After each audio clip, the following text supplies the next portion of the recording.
When you go to Google and type in climate change is, you're going to see different results depending on where you live and the particular things that Google knows about your interests. That's not by accident, that's a design technique. What I want people to know is that everything they're doing online is being watched, is being tracked. Every single action you take is carefully monitored and recorded. A lot of people think Google's just a search box and Facebook's just a place to see what my friends are doing. What they don't realize is there's entire teams of engineers whose job is to use your psychology against you. I was the co-inventor of the Facebook like button. I was the president of Pinterest. Google, Twitter, Instagram. There were meaningful changes happening around the world because of these platforms. I think we were naive. Bismillahirrahmanirrahim. Assalamualaikum warahmatullahi wabarakatuh. Waalaikumsalam warahmatullahi wabarakatuh. Apa kabar teman-teman semua? Alhamdulillah baik. Baik ya, semoga sehat-sehat selalu ya. Alhamdulillah, amin. Amin.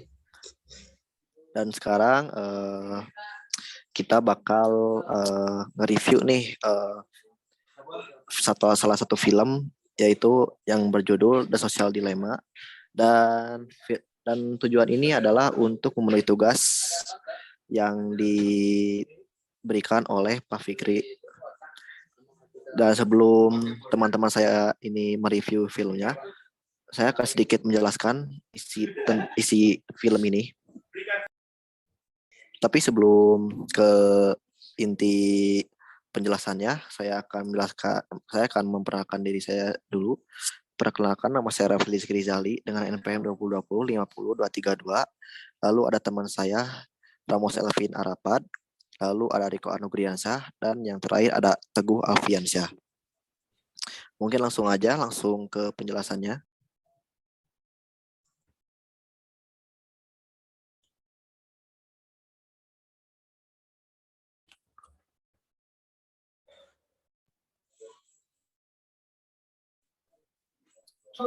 Film The Social Dilemma merupakan film dokumenter yang menceritakan tentang pentingnya sosial media dan membongkar sisi gelap teknologi internet, serta ditenagai oleh algoritma hingga akhirnya membawa pada sebuah dilemaan. Film ini turut mengupas beberapa hal mengerikan sebagai dampak dari pengguna sosial media, mulai dari pengawasan secara diam-diam terhadap pengguna, perekaman kegiatan, hingga manipulasi tampilan feed agar seseorang tidak melepaskan pandangan dari sosial media. Film ini memberikan pesan kepada pengguna untuk lebih bijak dalam bersosial media. The Social Dilemma membongkar dampak negatif dari sosial media selain di atas, seperti interaksi individu yang kian menurun, kesehatan mental yang terganggu, maraknya berita yang tidak valid dan provokatif, serta beredarnya informasi yang tidak etis berkaitan dengan kenegaraan. Tapi walaupun demikian, film ini juga menyoroti dampak positif pengguna sosial media, seperti koneksi global dan arus informasi yang mudah didapat.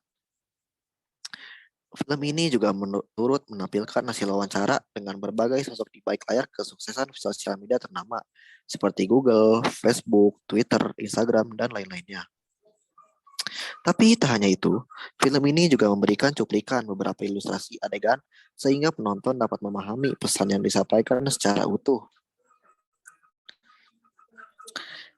Dan mungkin seperti itu penjelasan singkat dari isi film tersebut. Dan sekarang ada review dari teman saya. Yang pertama dari Ramos Elvin Arapat. Untuk Ramos, dipersilakan. Bismillahirrahmanirrahim. Assalamualaikum warahmatullahi wabarakatuh. Waalaikumsalam warahmatullahi wabarakatuh. Terima kasih kepada Rafli telah mengizinkan saya untuk memberikan review dari film ini ya. Sebelumnya, saya ingin memperkenalkan diri. Perkenalkan, nama saya Ramos Elvin Arapat, NPM 2020 50236. Di sini saya ingin sedikit mereview ya, film The Social Dilemma. Film ini sangat menarik untuk dilihat di waktu luang, sekaligus menjadi bahan refleksi diri ketika sering menggunakan sosial media. Film ini terasa relevan bagi masyarakat di era digital yang serba cepat. Melalui film ini, kita dapat mengetahui pentingnya waspada saat menggunakan sosial media. Mungkin ada momen ketika kita sedang asik chatting dengan teman, membahas mengenai tas atau game online misalnya. Kemudian kita membuka Facebook atau Instagram dan ternyata isinya sesuai dengan apa yang dibicarakan tadi. Pada posisi ini, seakan-akan aktivitas kita dipantau oleh entitas yang entah di mana. Rekomendasi yang keluar di beranda memaksa pengguna untuk tetap menghabiskan waktu dengan menatap layar. Selain itu, film ini menampilkan hasil wawancara dengan sejumlah tokoh di balik kesuksesan media sosial. Tentu, percakapan yang dihadirkan memberikan kita perspektif baru. Ditambah dengan kutipan menarik dari setiap tokoh yang dihadirkan, menambah kesan tersendiri bagi penonton. Film ini juga mendorong terbuka diskusi-diskusi baru mengenai dampak internet, sosial media, dan motif perusahaan. Baiklah, sekian review dari saya. Apabila ada salah kata mohon dimaafkan. Saya balikan lagi kepada Rafli. Siapa tahu ada teman saya yang ingin memberikan review kembali. Terima kasih. Baik, terima kasih kepada Ramo Selvin Harapan. Selanjutnya ada review dari teman kita yaitu Riko Anugriansyah. Kepada Riko dipersilakan. Baik, terima kasih untuk Rafli ya. Sebelumnya perkenalkan, saya Riko Anugriansyah Firdaus, MPM 2020500239. Saya di sini akan mereview film tersebut ya. Film ini menunjukkan hal-hal negatif yang ada di balik layar media sosial dan menunjukkan realitas dari kehidupan masyarakat yang diperbudak dan dikendalikan oleh media sosial. Sangat dikhawatirkan untuk pemakaian yang berlebih dan dapat menimbulkan efek negatif dan dampak yang besar bagi para penggunanya. Film ini memberitahukan bahwa ada hal lain di balik media sosial, yaitu adanya pengawasan secara diam-diam terhadap aktivitas yang dilakukan oleh penggunanya, seperti perekaman dan peretasan hingga pencurian data pribadi. Hal itu tentu mengganggu privasi para penggunanya. Maka dari itu, film ini memberikan pesan agar kita selalu berhati-hati dalam menggunakan media sosial dan teknologi yang kita pakai serta menjadi pengguna yang cerdas seperti menerima informasi yang sebenarnya belum valid atau tidak sesuai fakta atau hoax. Kecanduan terhadap game atau platform yang kita gunakan baik menonton video atau mengunggah sesuatu yang diberikan yang berisikan informasi tentang diri kita sendiri dan masih banyak lagi. Kesehatan mental juga merupakan masalah penting bagi para pengguna terhadap sosial media yang digunakan karena penggunaan sosial media yang sangat berlebih sangat tidak baik apalagi terhadap kesehatan mental. Mungkin cukup sekian dari review saya. Saya kembalikan lagi kepada Rafli Rizky. Terima kasih. Baik, terima kasih kepada Riko Anugriansyah. Selanjutnya ada review terakhir dari teman saya yaitu Teguh Alfiansyah. Kepada Teguh dipersilakan. Baik, terima kasih Rafli. Sebelumnya perkenalkan nama saya Teguh Alfiansyah, NPM 202050260. Di sini saya akan menjelaskan sedikit tentang film ini. Jadi film The Social Dilemma ini disutradai oleh Jack Orlowski. Nah, dikutip dari The New York Times, sang sutradara ini menuangkan kegelisahan dan ketakutannya akan isu mengenai kesehatan mental dan juga fondasi demokrasi dari penggunaan platform media sosial yang semakin maraknya nih. Nah, penggambaran sisi buruk media sosial yang disampaikan oleh para pembuat platform ini seakan-akan membuka mata kita bahwa internet dan media sosial memang tempat yang menyeramkan. Hal-hal yang ditampilkan banyak orang hanyalah permukaannya saja, tanpa kita tahu apa yang terjadi di baliknya. Media sosial memang bisa menjadi hiburan yang murah bagi masyarakat, namun penggunaannya harus tetap dibatasi dan diwaspadai, karena berbagai hal negatif yang bisa saja merugikan.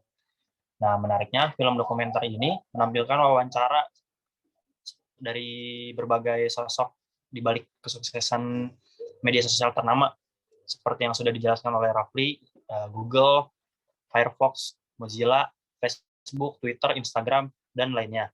Nah, tanpa disadari, film ini menjadikan kekhawatiran banyak pihak dengan dampak berkepanjangan yang akan terjadi di kemudian hari. Baik, terima kasih, itu saja. Baik, terima kasih kepada Teguh Alfiansyah.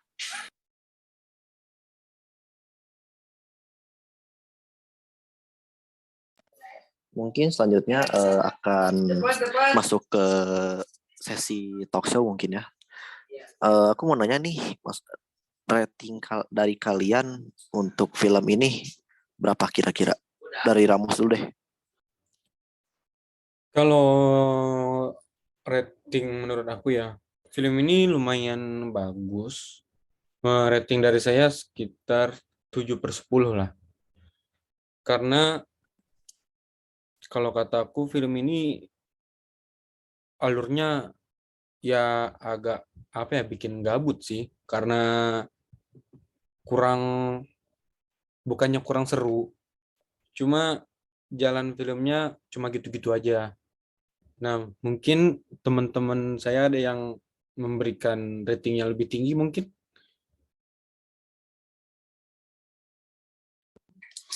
Dari Riko, ratingnya seperti apa? Kalau menurut saya film ini tuh cukup bagus, cuman ya seperti yang kata Ramos sampaikan tadi, alurnya tuh gitu-gitu aja. Cuman dari film itu tuh kita dapat pembelajaran gitu ya, jadi jangan terlalu terbuka di media sosial. Jadi menurut saya ratingnya tuh 8/10. Mungkin buat yang lain gitu, ada yang mau menambahkan? Oke. Dari Riko 8/10, dari Ramos 7/10. Nah, kalau dari Teguh nih, berapa nih, Gu? Baik, menurut saya sih, saya seperti opini dari Riko ya, 8/10. Karena film ini bisa menjadi pengingat buat kita gitu, sebagai pengguna media sosial, soalnya banyak yang diingetin gitu di film ini teh. Gitu aja. Oke, berarti rating Riko sama Teguh sama ya. Nah, dari teman-teman sendiri nih, pernah nggak sih maksudnya dapat hal buruk dari sosial media ini gitu? Yang notabene-nya kan di film ini kan dijelasin nih maksudnya sisi buruknya dari sosial media ini seperti apa gitu. Nah, dari teman-teman ini pernah nggak sih punya pengalaman buruk lah di sosial media ini? Dari Ramos ada nggak kira-kira? Kalau dari aku mungkin dulunya ada sih waktu SMA. Nah, jadi waktu itu pernah ada kejadian pas di sekolah ya. Nah, karena tahu sendirilah kalau SMA kan masih dibilang nakal, ya nakal-nakal biasa. Ya, nah, jadi betul. bikin video kayak ngejek-ngejek lah. Nah, nah, jadi kan aku sebagai orang yang maksudnya bukan nggak suka diejek, cuma ngejeknya kelewatan, aku nggak suka lah. Nah, mungkin itu sih karena sosial media tadi. Kalau dari Riko, kira-kira ada nggak maksudnya pengalaman buruk yang Riko alamin dari awal pakai sosial media sampai sekarang gitu? Kalau untuk pengalaman buruk nggak ada kali ya, atau nggak ngerasa gitu. Cuman paling ke lebih orang-orang yang gak dikenal gitu, yang terus yang main stalking gitu ya, yang pakai akun-akun bodong. Betul. Agak risih aja sih sama ini gitu-gitu. Ya sih, maksudnya kita kan nggak tahu ya gitu nggak? Iya. Nggak sih, akun fake gitu kan? Iya. Karena kan maksudnya pastilah maksudnya ada gitu kan akun fake yang tiba-tiba misalkan ngechat kita misalkan, tapi kita kan nggak tahu nih maksudnya si fake akun itu tujuannya apa gitu. Agak ngeri juga sih gitu. Oke, kalau Teguh nih ada nggak kira-kira?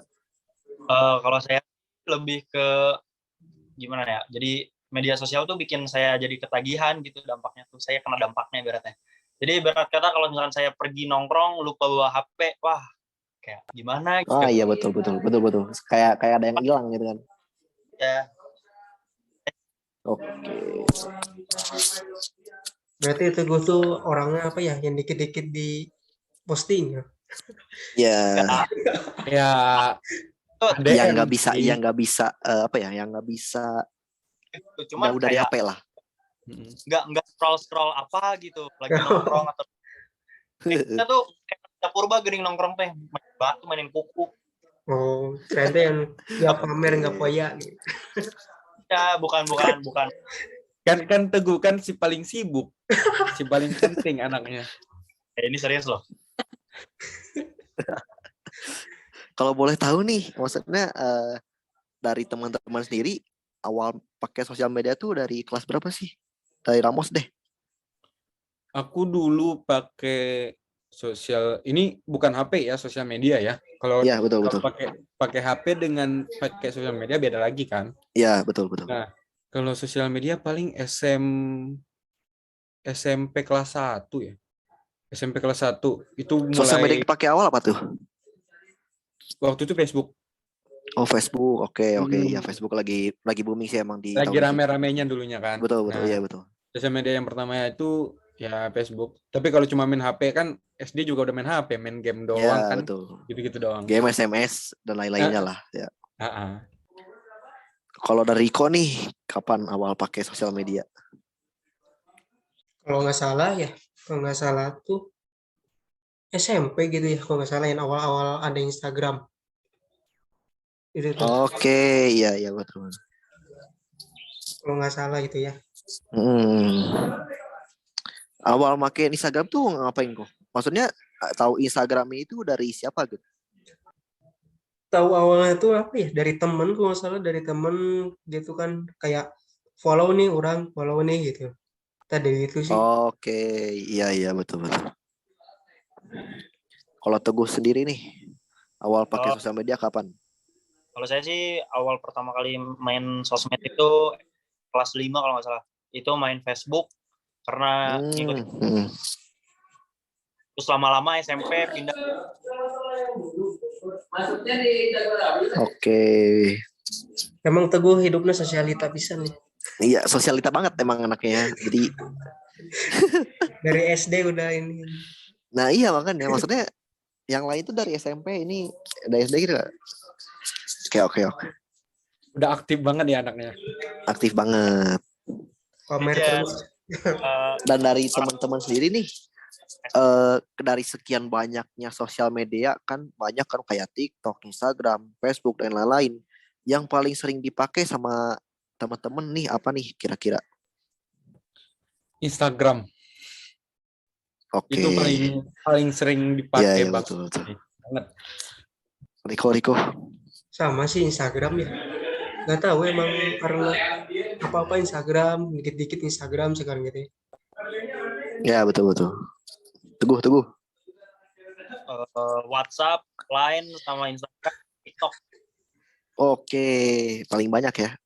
Emang beda. Paling sosial kan. Sosial. Oh iya betul. TikTok gitu kalian nggak nih? TikTok apa gitu yang lainnya? TikTok sebagai hiburan aja juga sih. Cuma jarang.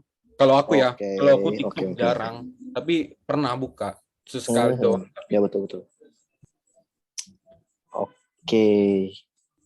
Berarti hampir semuanya ini apa ya? Lebih ke Instagram ya mainnya ya. Oke. Kecuali Teguh ya. Mungkin ya kalau Teguh hampir mencakupi semua sih. Iya.